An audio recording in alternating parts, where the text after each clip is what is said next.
Ship on Depop. Hi everyone, in this video I'll be showing you the ways to ship on Depop. So in order to ship on Depop, you have to follow the steps. First thing, go and log in into your Depop account. So type in depop.com and log in into your account. When you're logged into your account, then it's going to take you to the home page, and from the home page what you have to do is you have to log in into your account.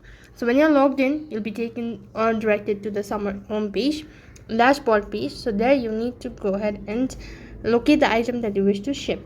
Then make sure that you've already selected the ship on Depop options in your listing before your buyer purchases the product. Now, printing a Depop shipping label is quick and easy. If your PayPal account is fully verified, you should be able to access the label as soon as you've made a sale. Now, that is how you can ship your item on Depop. That's all for this video. I hope the video was helpful.